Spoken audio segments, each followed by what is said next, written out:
Hey there, everybody. Thank you so much for joining us on the interview podcast from Mid-Bay News. I'm here with Alicia Marie. She is the writer, the lead actress, and the producer of a new indie film that was produced right here in Northwest Florida. And so I thought it'd be great to have her on and talk a little bit about her film and also about the art scene here in Northwest Florida more generally. So, Alicia, thank you so much for coming on. Thank you so much for having me. I appreciate it. And so tell me a little bit about your film. What inspired you to make this movie? So during the COVID lockdown, when there's everything was shut down, there was no movies being made. I got this idea for a movie. I was inspired by a lot of sci-fi movies. I love cheesy B movies, Sharknado, all those kind of things. And there is a actual mite that affects honeybee hives, and it causes them to act weird ways, and they call them zombie bees. And I was like, zombie bees? That sounds like a sci-fi movie. And I just kept getting all these ideas for it, so I sat down and wrote it during the lockdown. And in the fall of 2020, I found a producer who was interested in making it. And so, Alicia, tell me a little bit about your background. How did you start writing feature-length movies?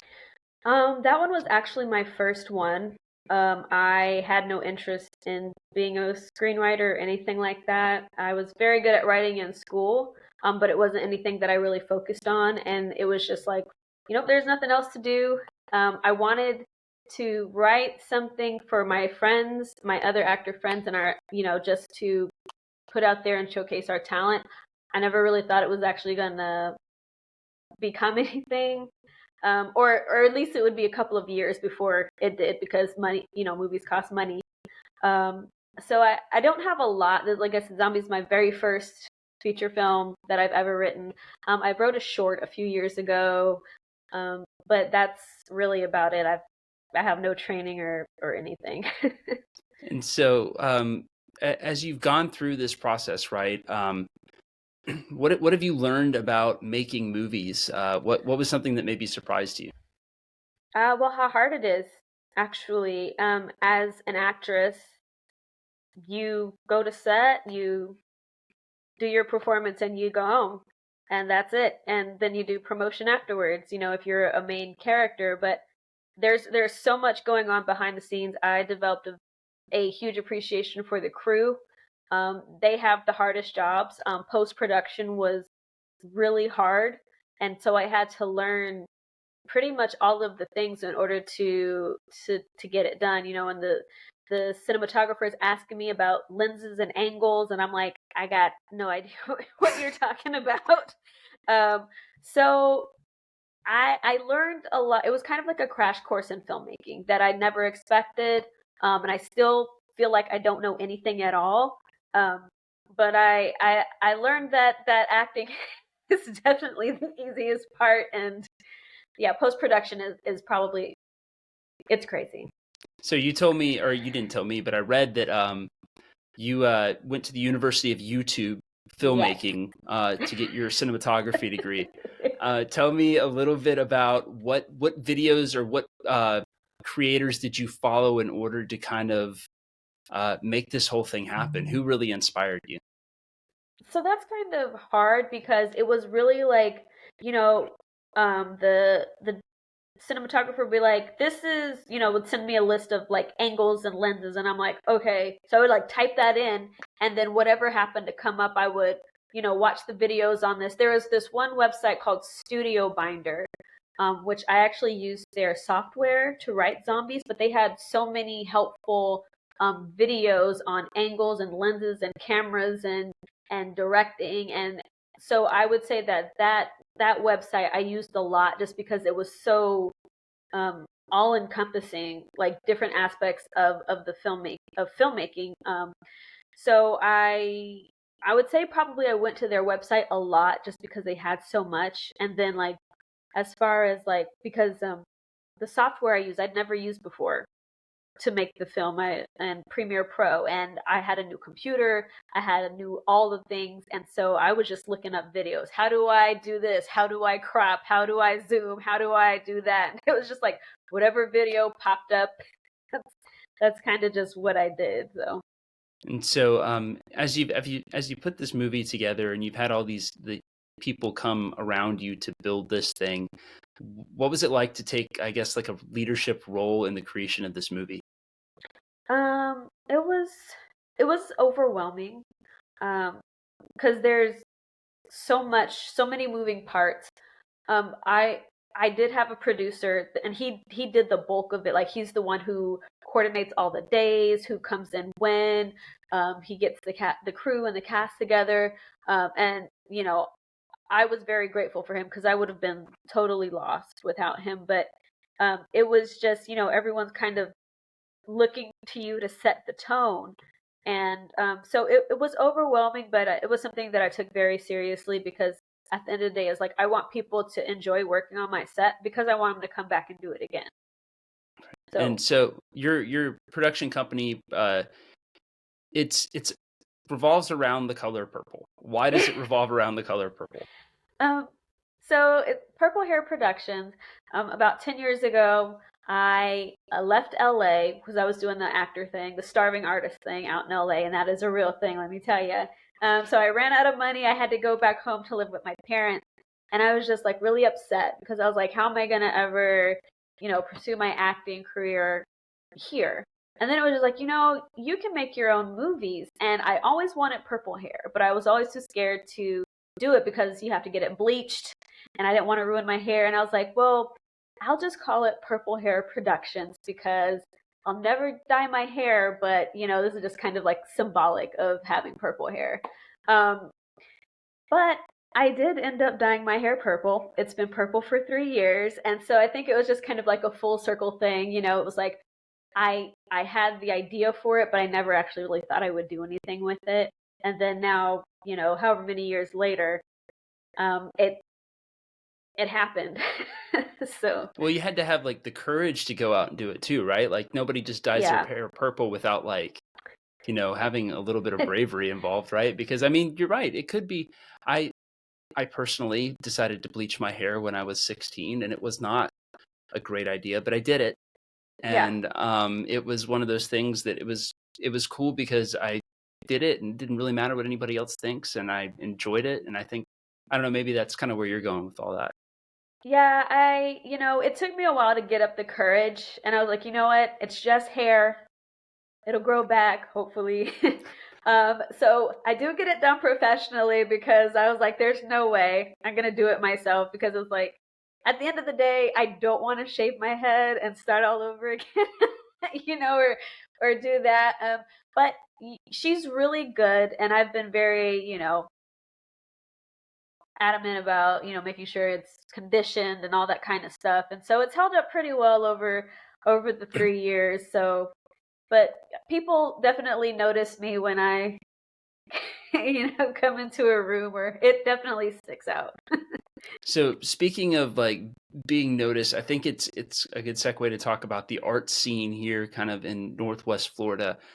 How has the art scene been since you've been back here about 10 years now? What's changed? What are you seeing, and what are you hopeful to see in the near future?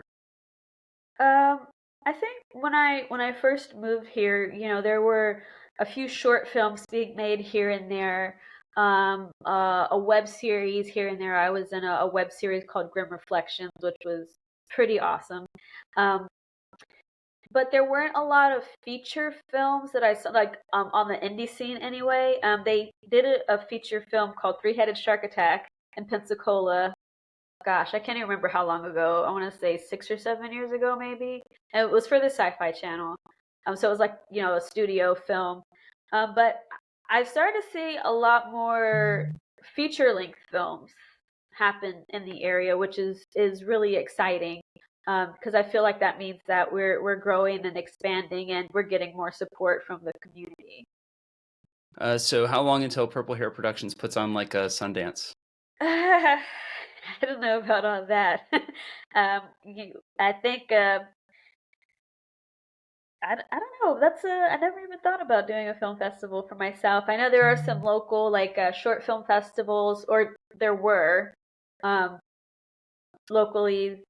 But I would like to get maybe zombies into some film festivals or something like that. I don't know if I would host. My own. It's a lot of work. So maybe we'll see. So looking into your personal future, what do you see as what's next for you? What do you hope to create and do next? So my next feature film is a Christmas movie called An Emerald Coast Christmas. And back in the beginning of the year, we started casting for it and location scouting. But just because of the magnitude of post-production on zombies and everything like that, I decided to just kind of drop that for a second and focus on this. Um, so after the premiere and probably in the new year, we'll pick that up again. Again, it's really going to depend on how quickly I can get the money together, because this is definitely going to be bigger budget. One thing I have learned is that money does make the world go round, especially in the movie industry. Um, you gotta have money to make a movie, and a lot of it. Um, so that's my next project. I have three other screenplays that I've written, and they're all based in the Northwest Florida area. So I do intend to shoot a lot of films here and kind of bring more attention to this area, the small businesses and the local talent behind the camera and in front of the camera as well, small businesses, because we did have a lot of small businesses who let us shoot there, and artists who donated their art to the film, and bands who donated their songs to the film and all that kind of stuff. And we really just kind of want to make this like a community thing and get paid for it. Exactly. So speaking of getting paid for it, how does that work here in the indie film industry in Northwest Florida? Do you find that you're mostly getting, people lining up on the front end to give you cash to make it happen, or how does all that work? Oh no, nobody's giving you money on the front end. Um, we raised about $2,500 through GoFundMe, um, and the rest of it was self-funded. My husband gave me a good chunk of change for it, but usually for indie film, the money comes in distribution. If you can get distribution through streaming platforms, and that's usually like hours streamed or things like that. So that's usually where the money comes from. Again, this is my first film. I'm new to all of this. I'm not really sure. I'm only hoping and praying I can get some money out of it. But we'll see what happens. But I know for the most part, from what I've heard from other people, from other filmmakers, that it's generally in distribution. And that's why you have to like kind of like really get your fan base going, because you want them to watch it, you want them to share, because the more hours watched, the more money you get. So have all your friends watch it and just put it on repeat. I was about to say, so what you're telling me is that the key to gaming this, all right, is to just like get four different players back here and just loop them. Yes, absolutely. Okay, film Absolutely. movie, put on player, loop, profit. Repeat, Got it. yes. Okay, I can do that. Um, Yeah. but what else do you want people to know about either this film in particular, or your career, or just making films happen here? What the question I want to know is, how can we make it easier for the next film? Um, Really, I think it's just gonna be awareness. Because I did, hit a few roadblocks when it's like, hey, can we shoot in your establishment, and you got a lot of side eyes or raised eyebrows, like, what do you mean shoot? Like, what are you shooting? What is it? What are you trying to do? Because this isn't LA or Atlanta or New York, where this is a very common thing to have movies shoot in the area. So it was kind of like people just didn't know what was going on or what to expect, and the insurance and just a whole bunch of things. So I think like really awareness, and also, like I said, money helps. So like I really can't stress that enough. um, just locations and things like that. Just it's kind of hard to expect people, especially when it's not something that they're familiar with. I'm hoping that once this movie comes out and people can see what we're about, what we're trying to do, they'll be more willing to open their doors and their wallets and anything else, to us, because at the end of the day, we're trying to build a community here, and not just the film industry, but everybody here. We want to, spotlight Northwest Florida, put it on the map, do what we can to draw attention to, the local businesses. I mean, we've got gorgeous beaches here, and things like that. So, it's really for everybody what I'm trying to do, not just for myself or just for actors. So after this movie premieres, where can we find Zombies? We have a producer rep right now who's shopping Zombies to a bunch of different distribution agents and sales agents. And so, hopefully we'll get an offer, and then, they'll let us know what streaming platform that it'll be on, but also backup is Amazon Prime or Tubi, which is very indie filmmaker friendly. I think, a lot, people can just put their movies up there. I don't know what there's a process to it, can't just fling it up there, but it is, if for some reason we didn't get distribution, we would have those options to release it ourselves on a streaming platform. Perfect. And last but certainly not least, where can people find you if they want to follow you? On Facebook at Zombies the Movie, on Instagram at Zombies the Movie, and that's ZOMBEEZ, because they're bees. Also, Purple Hair Productions on Facebook, and we do have a website which is apurplehairproduction.com. Perfect. All right. Well, hey, thank you so much for joining us today.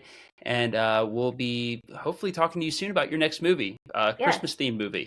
Yes. So that'll be awesome. And we look forward to it. Best of luck to you. Thank you so much. All right. Awesome. Thank you so much. That was really interesting.